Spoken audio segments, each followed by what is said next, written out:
Olá, seja bem-vindo a mais um GC Online e é sempre bom ter você com a gente, é sempre bom a gente estar aqui reunido, a gente se encontrar aqui para poder estudar um pouquinho da Palavra de Deus em comunidade, em comunhão, num GC, que é um grupo de crescimento.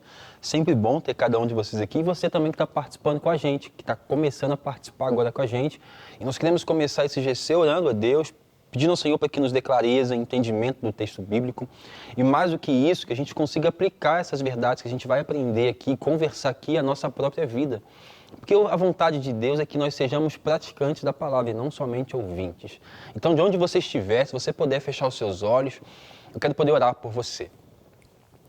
Pai, nós te louvamos, Pai, nós te exaltamos, nós te agradecemos, Pai.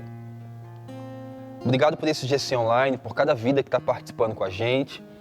A gente sabe que tem inúmeros irmãos e irmãs de vários lugares do Brasil e do mundo, Pai, que separam esse dia, Pai, esse momento do dia para participar do GC com a gente, para serem abençoados e abençoadas, para serem alcançados pela mensagem do Senhor. Que seja um tempo precioso aqui, de muita simplicidade, Pai. Que o nosso coração possa estar inclinado a Te ouvir e que a nossa vida, Pai, esteja inclinada a Te obedecer, Pai. Que seja um tempo bom aqui, em nome de Jesus. Amém. Raíssa.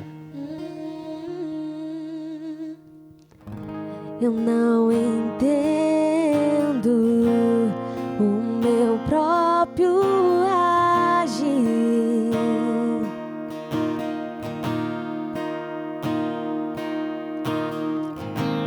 Sem tua graça, o que seria de mim?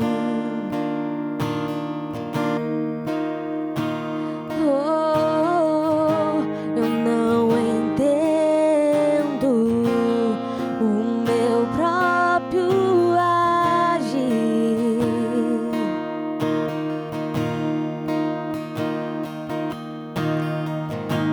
Sem tua graça, o que seria de mim?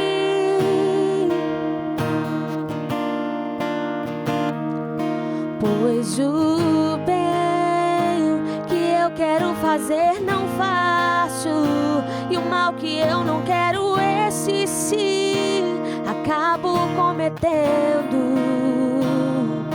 Em meu ser militam carne e espírito, em uma guerra infindável, a qual eu não me rendo.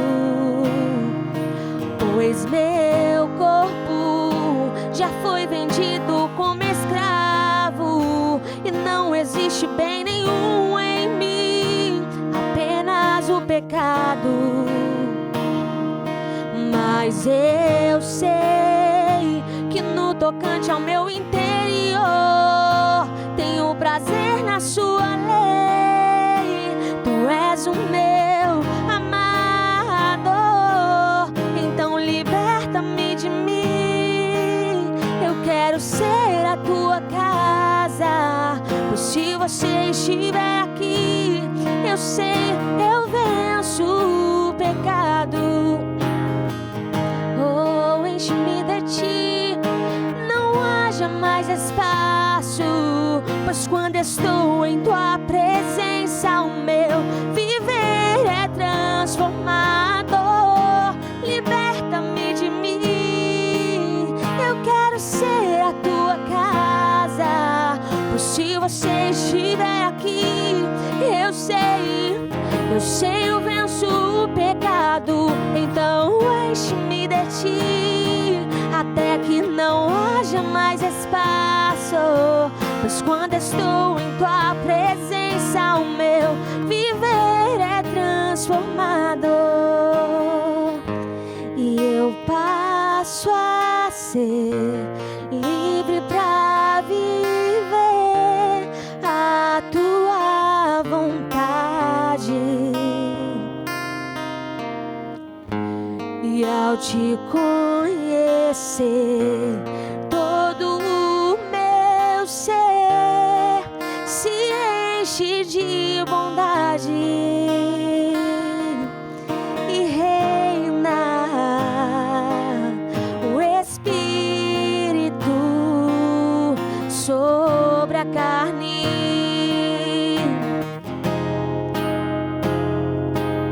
Então liberta-me de mim, eu quero ser a tua casa. Pois se você estiver aqui, eu sei, eu venço o pecado. Então enche-me de ti, até que não haja mais espaço. Pois quando estou em tua presença, o meu viver é transformado.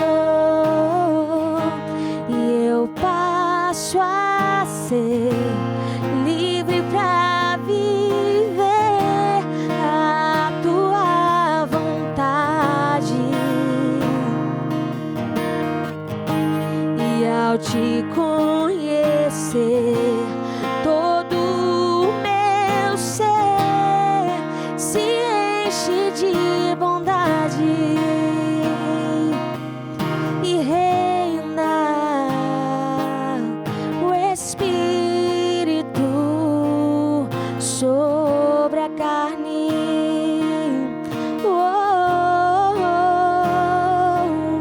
E reina o Espírito sobre a carne. Nós te adoramos, Jesus. E nós chamamos o teu governo sobre as nossas vidas, sobre essa geração. Que seja feita a tua vontade, Pai.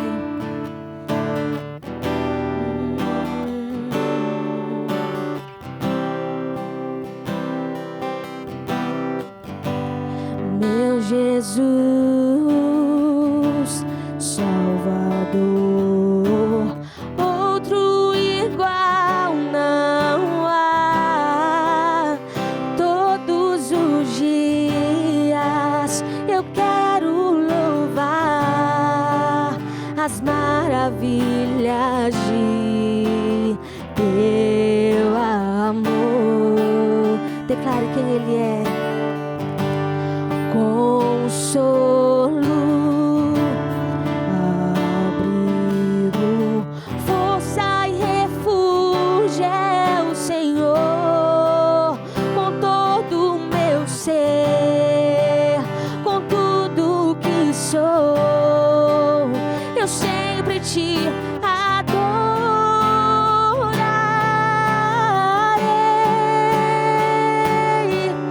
Aclame ao Senhor toda a terra e cantemos poder, majestade, louvores ao Rei.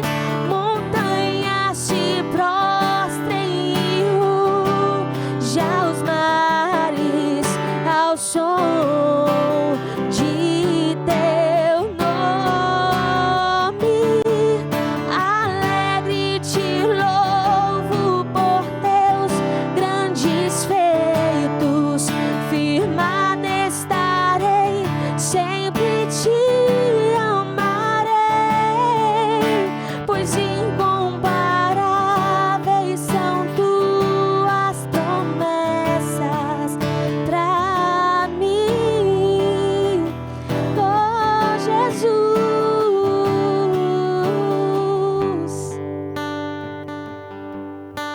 Amém, Senhor. Senhor, as tuas promessas são incomparáveis para nós. A graça do Senhor, Pai, se estende até o céu. Obrigado, Senhor, por ter promessas para cada um de nós.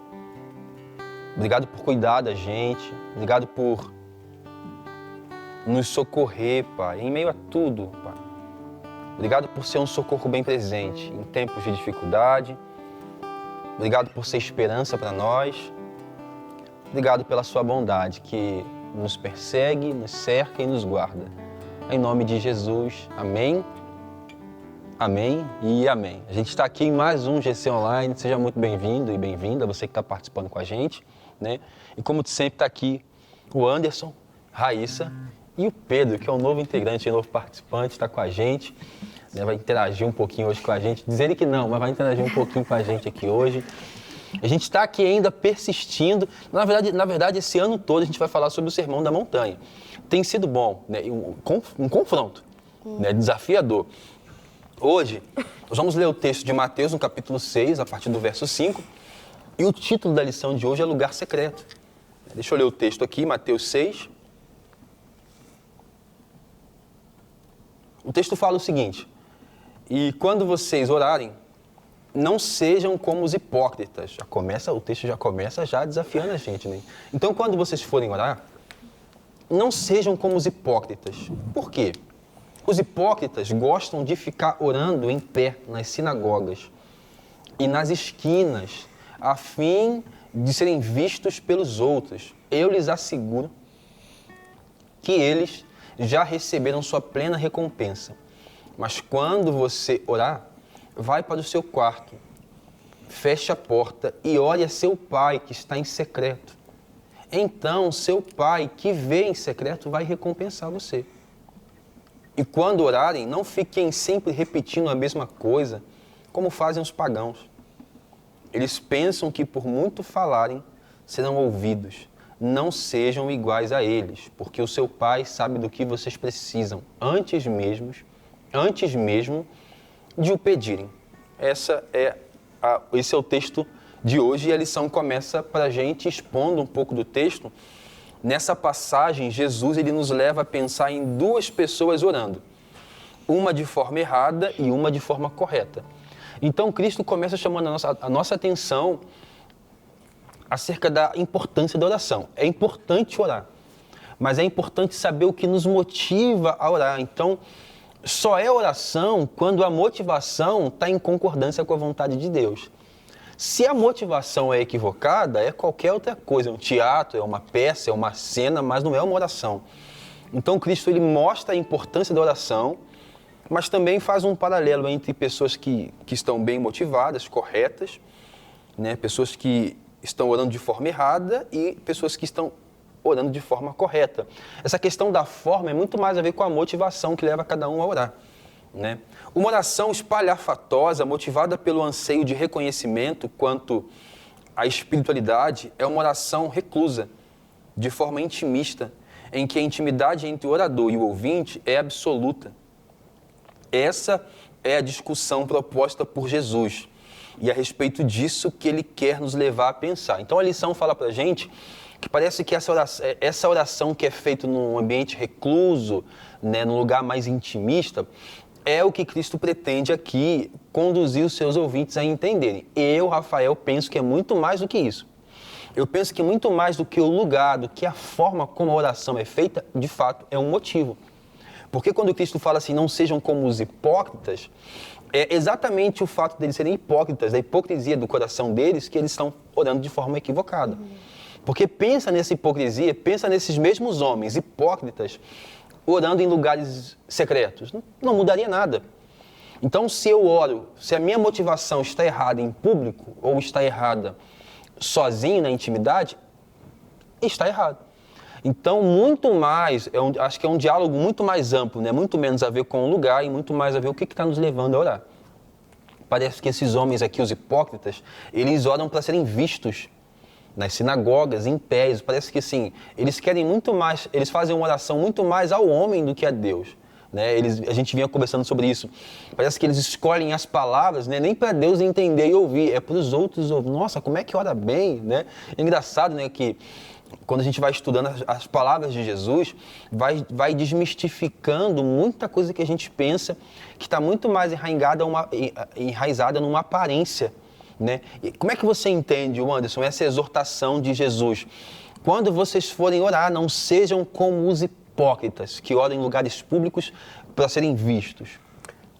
Como a gente falou nas últimas lições, a hipocrisia ela cobra da gente um personagem, né? Acaba que para permanecer e manter esse personagem, você é obrigado a lidar com esse lugar sem transparência, né? Então, quando tem essa contraproposta de Cristo, você olha, vai para esse lugar secreto, né? Por exemplo, não seja hipócrita. Ele fala sobre uma oração sincera, uma oração que tem transparência, né? Onde você vai falar realmente o que você deseja, quem você é. Vai relacionar com Deus sem essa fantasia que você criou da hipocrisia, que a hipocrisia ela faz de criar um personagem, né, Rafa? E sem aquela culpa também, culpa não, e sem aquela cobrança de você ter que fazer uma oração para que as pessoas gostem da oração. Porque tem isso, né? Às vezes a gente fica buscando algumas palavras de, eu vou falar por obséquio, Deus. Meu Deus do céu. Toda essa performance, né? Eu falo porque eu já fui prisionado nisso, né? Às vezes, eu comentei com o Rafa várias vezes, no entendimento pastoral, eu falei, Rafa, a gente foi acostumado a ter um personagem, e fazer uma performance. E se a performance não foi daquela forma que nós esperávamos, a gente acha que Deus não recebeu, ou a gente acha que a igreja não foi tocada, ou a oração não serviu para nada, né? E esse texto vem quebrando todo isso, né? E tem várias táticas e várias técnicas que a gente vai desenvolvendo ao longo da nossa caminhada religiosa que mostra que a gente está fazendo como os hipócritas. A gente tem um outro timbre de voz, a gente tem uma entonação, ó Senhor. A gente vai, de uma forma muito solene, vai citando as gerações passadas, Abraão, Isaac, Jacó, vai citando todo mundo. Não é que isso é errado, porque lembrando que é a motivação, né? Mas às vezes a performance fala sobre a motivação. E atribui muito isso aqui que nós chamamos de autoridade. Fala que isso é uma oração de autoridade, né? Sendo que a autoridade está muito mais na verdade o que se fala, do que se conhece, do que nessa performance. Alguém falou comigo uma vez, a sua oração é forte. O que é uma oração forte? Né? O que é uma oração? Como é que a gente julga uma oração forte? A sua entonação, os nomes que você usa para poder chamar Deus, o tanto de grito que você dá. Tudo isso, irmãos, são formas, é possível, é justo também, é lícito, mas o diálogo aqui é muito mais profundo, é o que nos motiva a falar o que falamos, a orar onde oramos, a fazer o que fazemos. Como que a Raíssa entende essa exortação? Quando vocês forem orar, não sejam como os hipócritas. Então, Rafa, realmente o Senhor fala pra gente não ser como os religiosos da época. Tinha um sino que tocava, né, que eles iam orar 3 vezes ao dia e eles ficavam em pé, virados para Jerusalém, gostava demais. O forte deles é ir para as praças, né, onde estava super movimentado para fazer aquelas orações maravilhosas e o povo ficar tudo constrangido. Poxa, ele é muito santo, que proximidade que ele tem com Deus, né? E eu lendo a lição em casa, eu estava refletindo, gente, quando eu tinha os meus 13, 14 anos, eu tinha uma amiga, Estéia. E a gente ia orar junto, a Assembleia de Deus, a gente orava ajoelhado. E quando eu vi que ela estava do meu lado, eu fazia aquela oração, sabe? Senhor, Tu és, sabe? Falando os atributos de Deus, ou às vezes fazendo da minha oração uma pregação, e ela parava de orar e ficava tipo assim.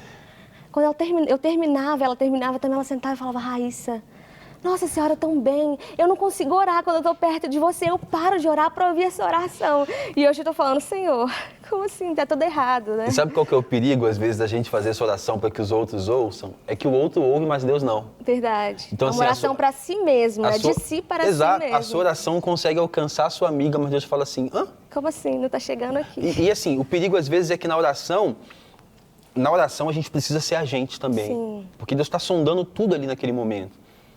Então, se eu crio esse personagem, eu começo a usar uma linguagem, eu nem sei o que significa que eu estou falando, eu falo, pelo beneplácito da tua vontade, Deus fala assim, você não é o Rafael, né? Então, parece que nesse momento de comunhão com Deus, de oração, de intimidade, o que Deus pretende, e o que Cristo denuncia aqui, é que a gente não precisa usar do personagem. A gente pode ser realmente quem a gente é, a gente pode orar no silêncio, a gente pode não ter palavras bonitas, a gente pode só falar com Deus aquilo que está no nosso coração, aquilo que a gente aprendeu com Ele a falar, sem muito aquele estereótipo de piedade. Às vezes a oração nem vai ter palavras, né, Fran? A gente encontra várias passagens aí de pessoas que só com gemidos, né, com lágrimas, e Deus conhece, né? Ana.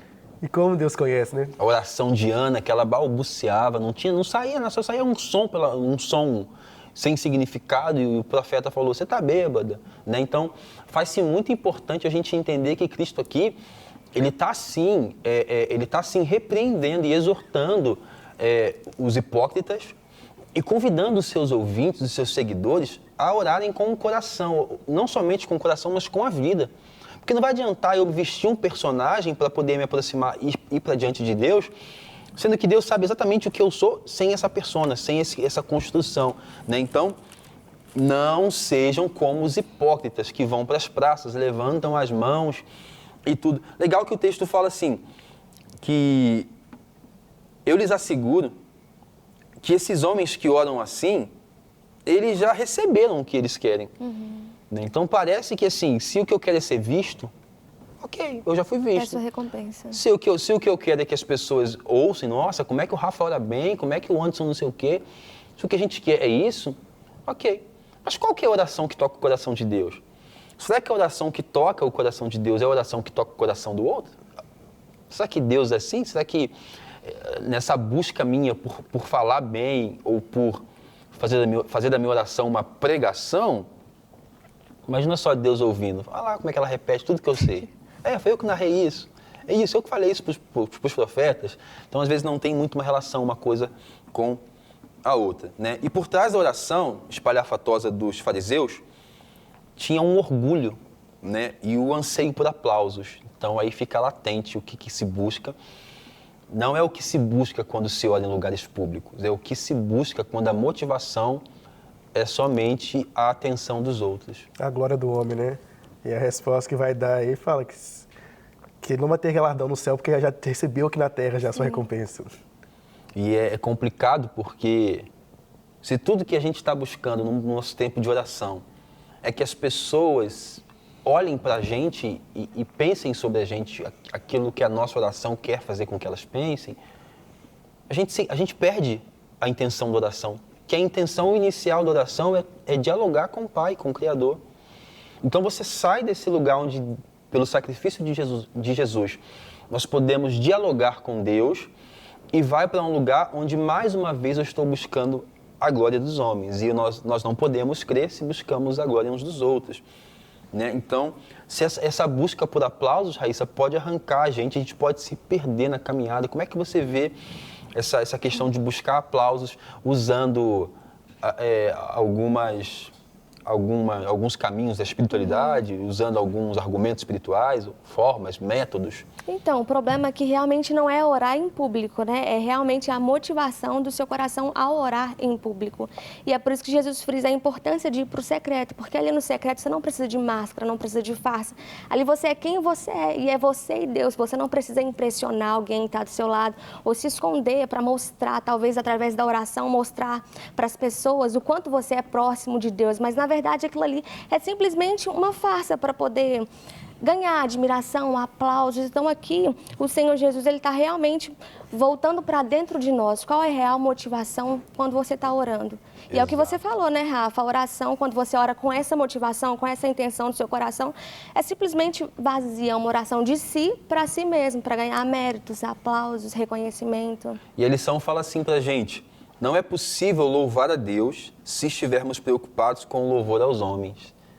E isso aí pretende sintonizar a gente para aquilo que realmente é importante nos momentos de oração e vários outros momentos também, porque é muito nosso, né, esse desejo de ser visto, esse desejo de receber louvor, esse desejo de ser recompensado, esse desejo de ser alguém. Parece que falta um contentamento na descoberta de que Deus é, e falta também essa disposição de simplesmente beber daquele que é. Eu quero ser alguém. Parece que foi isso que lá no Éden tirou Adão e Eva do eixo, né? Na verdade, já eram semelhantes a alguém. Já tinham uma construção. Não, você percebe essa necessidade, parece que é existencial do ser humano, dele se sentir aprovado, né? E aplaudido pelos demais. Tá nesse lugar de aprovação, nesse lugar de aceitação ou no lugar de poder. Então, assim, a gente percebe lá na narrativa ali do Éden mesmo, essa questão, o que fez realmente o casal cederem a aprovação, é eles quererem ser igual a Deus, saber do bem, do mal, ter conhecimento de tudo, e ser o seu próprio Deus, né? Ter essa liberdade e esse poder. Então, eu acho que a gente tem uma dificuldade muito grande de lidar com poder, fama, dinheiro, essas coisas que, por ser humano... E é engraçado, porque pensando acerca de Adão e Eva, né? Eles tinham um relacionamento com Deus muito bonito, né? Ao entardecer, na viração do dia. Mas essa busca pelo louvor dos homens, porque eles buscam por isso, eles buscam por ter respostas para eles mesmos, eles buscam por caminhar segundo os seus próprios entendimentos. E é exatamente esse desejo de ser alguém que não leva em conta o fato de que eles são alguém já, que faz com que eles saiam do eixo e percam o motivo original pelo qual nós fomos feitos, que é para dar glória a Deus. Quando eu falo da glória, é desfrutar da glória de Deus. Deus deseja, ao criar o ser humano, compartilhar da sua existência com o homem, né? Fazer de si, dele mesmo, a nossa habitação, né? Para que nós vivamos ao redor dele e para que ele seja essa fonte de vida para nós. E desfrutar também dessa liberdade a qual Deus nos proporciona, né? Essa liberdade contra esse sistema que realmente vai nos guiando a queremos ser o nosso próprio Deus, queremos ter esses aplausos. Ele fala assim, olha, você pode ser livre disso e ser feliz sem essa cobrança social, externa, de querer ser aprovado sempre, querer ser bem visto, sempre ter boas respostas. Não, você é humano, você é livre diante disso. Você falou um negócio muito importante. Parece não, de fato existe um sistema religioso que perpetua muito uma visão equivocada do que é ser espiritual. O espiritual, ele geralmente fala bem, ele canta bem, ele prega bem, ele faz muitas coisas visivelmente em público bem, né? Mas eu acho que o princípio da espiritualidade, ou de uma relação sadia com Cristo, começa nos lugares em que ninguém está vendo. Por exemplo, eu sou um pastor. Eu posso falar muito bem, pregar muito bem, ou fazer qualquer outra coisa em público bem. Mas percebe-se se eu sou espiritual ou não a partir do meu casamento. Verdade. De como eu trato a minha esposa, de como eu vivo essa fé e esse Cristo, esse cristianismo, onde ninguém está vendo. Porque eu posso simplesmente estar aqui sentado usando um personagem numa performance. Então, Jesus está combatendo um sistema religioso que segrega aqui e que fala assim, esses são os espirituais, os que oram assim, os que são vistos assim, né? E aí a gente percebe então, ou melhor, a gente levanta aqui várias questões. O que é uma oração poderosa? O que é uma oração forte? Isso não faz sentido. Diante da revelação de Cristo, uma oração poderosa é uma oração de alguém convicto de que sequer tem ciência das palavras certas. É uma oração feita por um coração dependente, um coração que sabe que não consegue, é uma oração feita no silêncio. Olha só, por exemplo, Ana, constantemente sendo humilhada por Penina, e ela vai orar ao Senhor, não saem palavras, mas é uma oração. E ela não está tentando impressionar o profeta, não está tentando, ela está só falando com Deus por meio de gemidos. E Deus ouve. Então a gente tem que desmistificar muita coisa acerca da oração, porque existem orações que são feitas no silêncio de palavras. Por quê? É só o silêncio de palavras e a gente revelando o nosso coração gritando para Deus e falando. E na nossa relação com Deus, parece que a gente sempre está nessa posição de incapaz. E até para orar, a Bíblia fala que a gente não sabe orar como convém, que a gente não sabe como orar e é Deus que vai ali configurando nossa oração, que vai colocando gemidos, exprimidos, que é Ele que vai modificando. Então quer dizer que até mesmo a nossa oração é Deus que ora por nós, Ele que coloca a palavra em nós, porque nós não sabemos nem isso, né? Exatamente. A lição fala assim, que se nós analisarmos nosso contexto, percebemos que nossos cultos estão sempre cheios de pessoas, né? Nesse tempo de pandemia está menos, mas assim, geralmente nossos cultos estão sempre cheios de irmãos, de irmãs, quase que na sua capacidade máxima. A lição propõe aqui uma pergunta, mas será que essas pessoas vão à igreja pelos motivos corretos? Será que os nossos cultos sempre cheios de pessoas, essas pessoas que estão ali pelo motivo correto? E eu faço uma outra pergunta. Será que ao convidarmos as pessoas para os nossos cultos, nós convidamos usando os motivos corretos? Porque é possível que a maioria das pessoas esmagadora estejam ali pelos motivos equivocados. Mas elas podem estar ali de forma equivocada porque nós convidamos de forma equivocada. Né? Quando a gente convida de forma equivocada, eles vão perpetuar isso. Mas é verdade. O que vocês acham, assim, na experiência de vocês, enquanto nos nossos G6, nos G6 de vocês, nos cultos, né? Essa observação que a lição pretende fazer aqui em relação a essa multidão que se reúne, será que eles estão ali realmente sabendo por que estão ali? Como é que a gente pode pensar sobre isso? Vai muito de como que é ensinado. Você falou uma coisa muito interessante sobre a forma que nós convidamos. E além de como nós convidamos, também a forma como nós perpetuamos, legitimando as pessoas nesses ambientes, né? Acaba que eu percebo uma relação muito ambiciosa nossa para com Deus. Ao falar sobre um Deus que é relacional, que nos convida a um relacionamento com Ele, quando nós vendemos um Deus que nos dá algo ou que satisfaz nossas vontades ou nossos interesses, a gente vai sempre perpetuando, legitimando uma relação de dependência financeira ou material ou emocional, enfim, independência, e esquece desse Deus relacional, que vai fazer a gente ter uma intenção real de nos libertar dessas cobranças e de um relacionamento mais profundo e humano com Ele, né? E aí, diante disso que você falou, então, quando eu apresento vou falar assim de forma bem alegórica, quando ao invés de apresentar Cristo, eu apresento aquilo que ele pode fazer, as mãos dele, as bênçãos que ele pode dar, eu estou, de repente, contribuindo para que as pessoas participem do culto, mas não conheçam quem de fato é Jesus, porque ele é muito mais do que aquilo que ele pode fazer. E essa falta de conhecimento de quem Cristo é, faz com que a pessoa talvez esteja ancorada na ideia de ter que ter uma performance. Ela não está ali para conhecer Jesus. Ela não ora para poder falar com Deus. Ela está ali para receber uma bênção. Ela ora para poder pedir. Entendeu? Então, como é que a Raíssa vê esse movimento de talvez igrejas cheias, GCs cheios? E essa pergunta, será que as pessoas que estão no seu GC, que estão na igreja, elas estão com a motivação correta? Parece que hoje existe uma reputação gospel, uma reputação espiritual a ser zelada. E hoje algumas pessoas usam esse convite, uma performance meio que equivocada, porque elas querem passar um ar de piedosos, elas querem passar um ar de muito espirituais, de muita intimidade com Deus, e acaba que existe uma motivação errada. E isso a gente vai tendo discípulos, pessoas que a gente vai ensinando, discipulando, e acaba que elas vão seguindo também com essa reputação. Então acaba que ninguém se achega a Deus de verdade. E aquilo ali é só uma performance do que eu preciso seguir. Uma oração mais forte, mais elevada. A gente pode observar isso. Como que a gente é no nosso secreto e como a gente é diante das pessoas. Às vezes a gente usa, igual você falou, uma entonação diferente, palavras diferentes. E isso não é só na hora da oração, é às vezes em todos os atos. Apenas para zelar por uma reputação espiritual. Então é totalmente possível que as pessoas possam participar dos nossos cultos e dos nossos GCs com as mesmas motivações que os fariseus tinham no seu coração quando oravam nas sinagogas para serem vistos pelos homens, que é obter somente uma reputação de piedade, aquela aparência de piedade, sabe? E é exatamente esse tipo de acusação que os evangelhos fazem contra esse pessoal, chamando de raça de víboras, de sepulcros caiados, porque tinham aparência de piedade, mas o que eles queriam era o louvor dos homens, né? Muitos se gloriam moralmente diante das pessoas pelo mesmo motivo dos fariseus.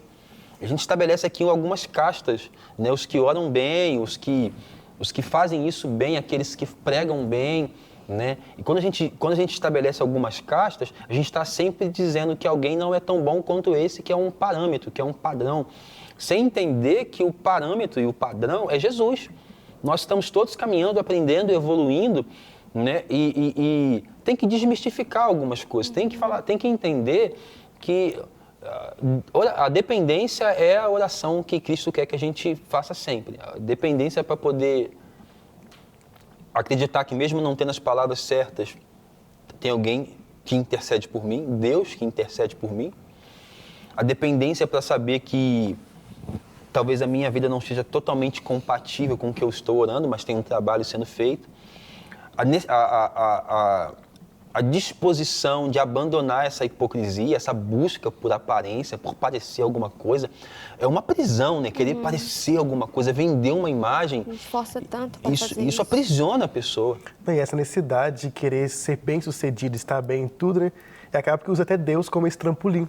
Então, o relacionamento dele com Deus é sempre... Não, Deus é um aditivo para que eu possa alcançar meus objetivos. Então, ele tem uma meta, um objetivo, eu quero estar bem, ou essa felicidade que é pregada no nosso tempo. O que é essa grande felicidade que a gente está sempre em busca, né? Que é cansativa, essa busca, a gente nunca acha essa felicidade.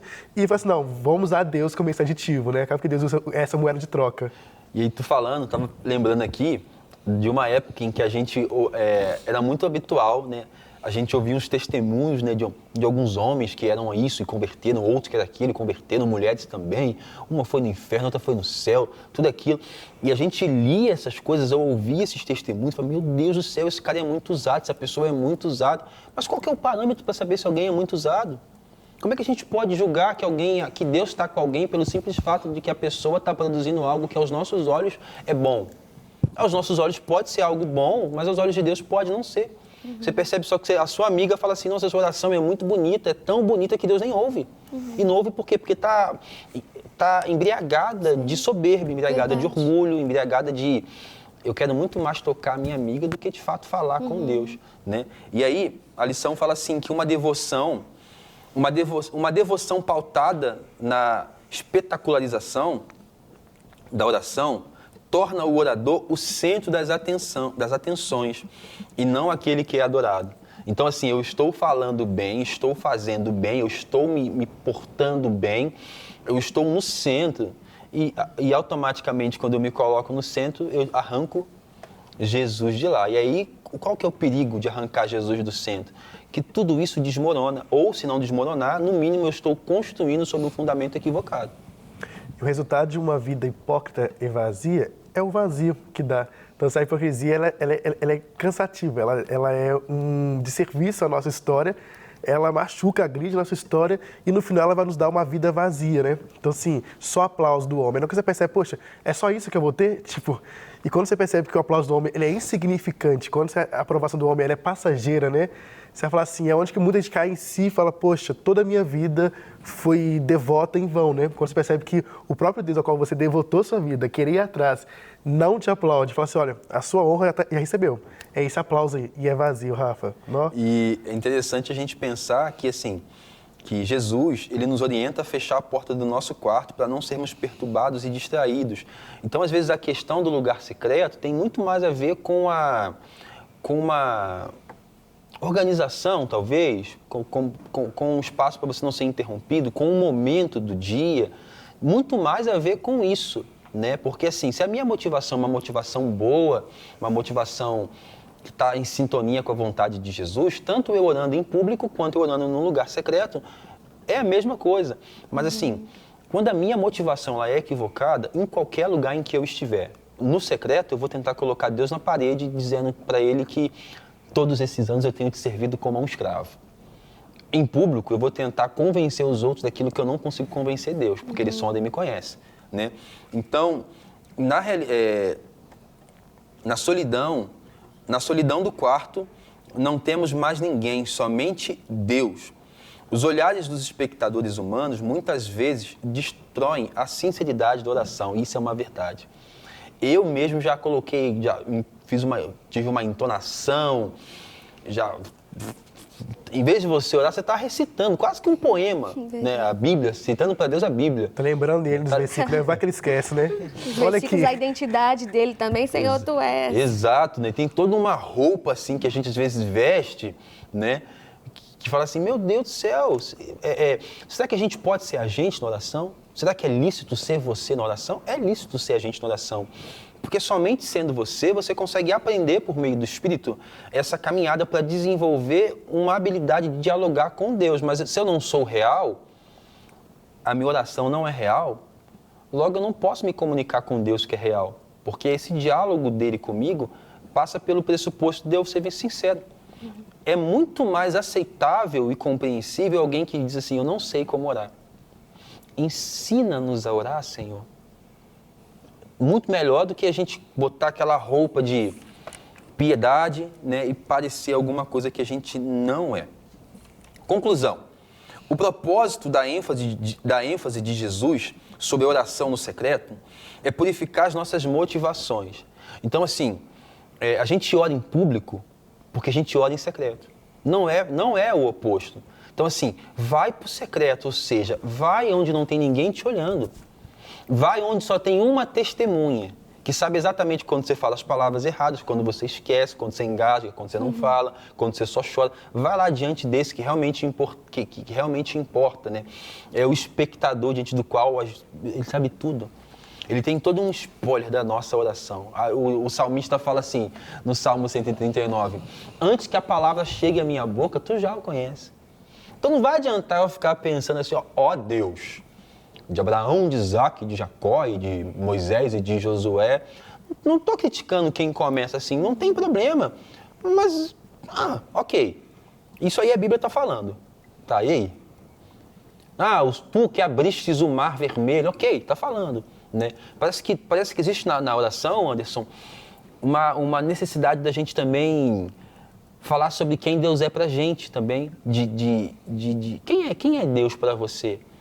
Porque, às vezes, a gente ora muito mais recitando os versículos bíblicos do que realmente mostrando o quanto dessa experiência de conhecer Deus por meio dos versículos bíblicos está relacionando ou nos edificando como alguém que conhece a Deus. Eu percebo também, Rafa, às vezes a gente usa a oração como essa ferramenta de controle de Deus. Então, assim, nessas falas, tentando lembrar quem ele é, afirmando algumas coisas, declarando, afirmando as coisas assim, meio que a gente está colocando ele na parede e nós como, tipo assim, não, essa fase é assim que tem que fazer. Move, desce, arranca, tira, coloca, cura, mata, liberta. A gente fica assim, poxa, não é um diálogo, não é uma conversa, não é eu que agora faço uma oração sabendo que Deus está me assistindo, não é uma oração onde que, eu tenho ciência do que a minha fala está sendo acompanhada pelo Deus que me salvou, que é meu Pai, que é meu Criador. Importantíssima a sua fala. Essa fala ela é muito importante, porque esse contentamento, esse abandono, sabe? Abandonar-se e entender que tá, e aí?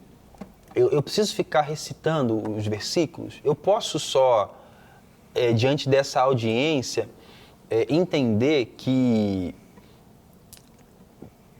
apesar de eu estar orando, eu não sou o Senhor da oração. Eu entro na oração com o coração submisso. Eu entro para poder falar com alguém que não precisa falar comigo, ele é feliz sozinho. É feliz na Trindade. Eu entro na oração grato, por quê? Porque me foi permitido, por meio do sacrifício de Jesus, falar com Deus agora. Olha só, a gente, que o bem que a gente não faz, a gente pode falar com Deus. E eu sinto às vezes que a gente entra na oração como alguém que tem o poder. Eu vou falar com Deus. E aí a gente perde aquela capacidade de dizer assim, se o Senhor quiser, se é feita a vontade. Seja feita a tua vontade, se for da vontade do Senhor. A gente já entra assim, pelo simples fato de eu estar orando, abram-se portas, porque o Filho de Deus chegou. Não é assim, entendeu? Inclusive, Deus vai responder as orações que estiverem em concordância com a vontade dele. Dá para perceber até nas orações de Jesus. Jesus é um grande exemplo, né? Você vai perceber ele sempre também se isolando, às vezes da multidão para orar, ele tendo essa vida de oração, e principalmente nas suas orações, a ressurreição de Lázaro, Pai, eu sei que tem poder, tal, aquela coisa toda, já feito a vontade, arranca de mim esse cálice, mas já feito a vontade, sempre nessa conversa, né, de humildade, né, Rafael? Oração requer de humildade. Na oração a gente está vulnerável, então. A gente não está empoderado. Apesar da Bíblia dizer assim, acho que em Tiago fala assim, que a oração do justo pode ir muito em seus efeitos, não é por si mesmo, o justo é que foi justificado. Tem uma garantia, então, em Cristo. E o poder da oração é justamente a garantia de Cristo, né? É a intercessão. Então, a intercessão daquele que foi justificado por Cristo pode fazer com que Cristo, que é quem justifica, observe se essa oração está em concordância com a vontade. Porque senão a gente pensa assim, opa, agora que eu sei orar, eu tenho um poder. E eu não tenho poder. Eu não tenho capacidade. Eu não vou decretar, eu não posso decretar nada. Quem sou eu? Quem somos nós para decretar alguma coisa? Os decretos, os desígnios são todos de Deus. O cristão, ele entra nesse ambiente, nesse espaço, nesse momento de oração em completa dependência. Ele não traz existência, ele não chama a memória, ele não coloca Deus na parede, ele não prova o Senhor. Por quê? Porque ele não é ninguém. Ele não é ninguém, ele é alguém completamente dependente. Às vezes falta isso, porque isso é um perigo, porque a gente começa a criar alguns gurus da oração. Não, eu vou até tal irmã. Eu vou até tal irmão. A palavra todinha quebranta a gente. A palavra por si só transforma, nos convida a uma nova vida. Mas no final do culto, não basta a palavra. Eu tenho que ir até o pastor para ele poder fazer uma oração, porque a oração dele tem poder. A oração que tem poder é a oração que é feita por um coração quebrado e dependente do Senhor. E não por alguém que falou muito bem, colocou muito bem as palavras, ou alguém que tem algum título. Às vezes está do meu lado alguém que não tem um título, que não fala tão bem quanto o pastor Rafa, e tudo que eu precisaria era fazer assim, olhar para o lado e dizer, irmão, você pode interceder pela minha vida, você pode orar e compartilhar. Acabou. Mas a gente vai segmentando, criando castas, isso é um problema, que Deus nos dê graça para a gente poder entender que oração que toca o coração de Deus é oração feita por um coração quebrado. Na oração, a nossa alma ela é refrigerada, nossa fome é satisfeita, nossa sede é saciada.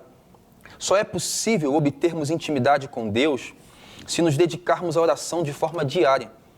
A oração ela é o combustível que precisamos para viver na dependência total do agir de Deus. Então a oração nos coloca no lugar de dependência. Por que a gente ora? Porque um dia, sem pegar a orientação com esse Deus Criador, a gente vai fazer burrada. Tem dúvida disso, Raíssa? De forma alguma. Se a gente não trocar uma ideia com Deus, não falar, Deus, ajuda aqui, porque, meu Deus do céu, a ideia de que o velho homem morreu, tá ali do ladinho. Tá ali aguardando, assim, ó, acenando pra gente. Se a gente não ora e não tem esse tempo de comunhão, intimidade com Deus, né, de relacionamento com Deus, a gente não tem orientação, não tem discernimento, não tem essa capacidade de perceber Deus nas coisas da vida. Por aí vai. A palavra não estipula o tempo exato. Por exemplo, você tem que orar 1 hora por dia. Ele ora 3, então ele é mais espiritual, ele tem mais intimidade. Não é isso, mas a palavra diz, orai sem cessar. A gente tem motivos para falar com Deus o dia inteiro. Pela manhã, no trânsito, ao invés de retrucar alguém que te fechou, você pode interceder pela vida daquela pessoa no horário do almoço, você pode interceder por pessoas que talvez não estão passando por uma dificuldade financeira, não tenham que se alimentar. Então, a oração é algo simples, é simplesmente um diálogo com Deus, um diálogo verdadeiro e sincero, sem espetáculo. E é importante a gente perceber que a gente é totalmente capacitado por Deus para poder nos relacionarmos com Ele em oração nas coisas mais ordinárias da vida. Lavando uma louça, sim, cozinhando, lavando uma roupa, varrendo a casa, né? Não é somente atrelado às coisas que a gente faz, que é ler a Bíblia ou no púlpito, não. Né? Acho que o que falta para a gente é perceber esse convite a nos relacionarmos nas coisas mais simples da vida. Aí a gente começa a entender que, opa, Deus está comigo aqui também. Não é só quando tem luz. Então o cristão ora a todo momento, né? Qualquer momento orando. Deveria. Cara, aquele clamor, oh Deus, amém, aleluia, misericórdia, é um tipo de clamor, né? Todo momento, a todo momento. A gente só vai entender que o cristão ele ora todo o tempo quando a gente desmistifica a ideia de palavras, a ideia de tempo, a ideia de jeito, entendeu? É muito mais a ideia de motivo. Cada um tem uma caminhada na fé, está num processo, num nível, né, de crescimento espiritual. E tem gente que vai usar palavras que são interessantes, que ok, de entendimento. Tem outros que não vão usar. Tem outros que vão fazer uma oração tipo Pedro, socorra-me, Senhor. Tem outros que vão fazer um outro tipo de oração, tipo os judeus, Hosana, bendito que vem em nome do Senhor. A gente tem que desmistificar, porque na oração, todos nós somos colocados no mesmo nível. Todos nós. Bem, e como aplicar isso à sua vida? Como aplicar isso? Hoje a gente desenvolveu, foi bom. Como aplicar isso às nossas vidas, né? A oração no secreto não pode ser interpretada de forma extrema. Ah, então não oro mais em público. Então agora entendi, então não. Vem cá orar, Raiz, não orar não. Não nada de extremismo, né? De modo que exclua a oração pública da nossa rotina. Até porque também a nossa oração, ela também serve de modelo para aqueles que não sabem orar ainda.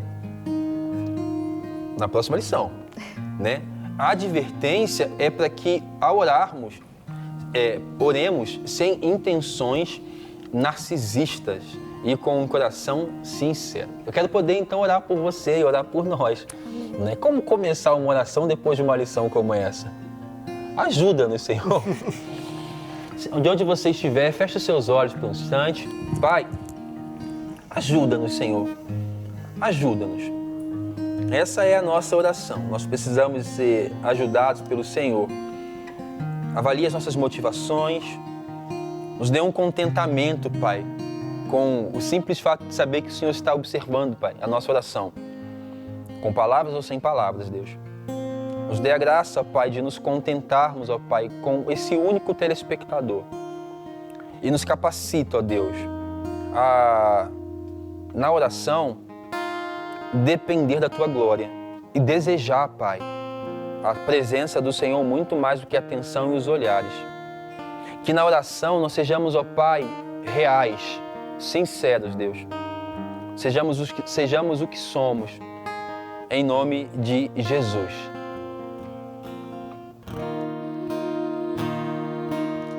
Então liberta-me de mim, liberta-me de mim.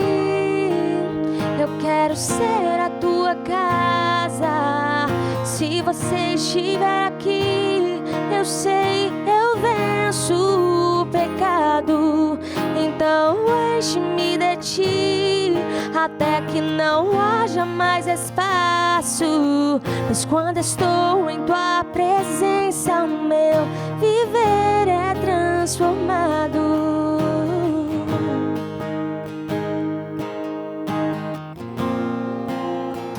Amém. Que Deus te abençoe, que seja uma semana maravilhosa para você. E semana que vem a gente se encontra aqui novamente com Deus. Liberta-me de mim, eu quero ser a tua casa. Se você estiver aqui, eu sei, eu venço o pecado. Então enche-me de ti.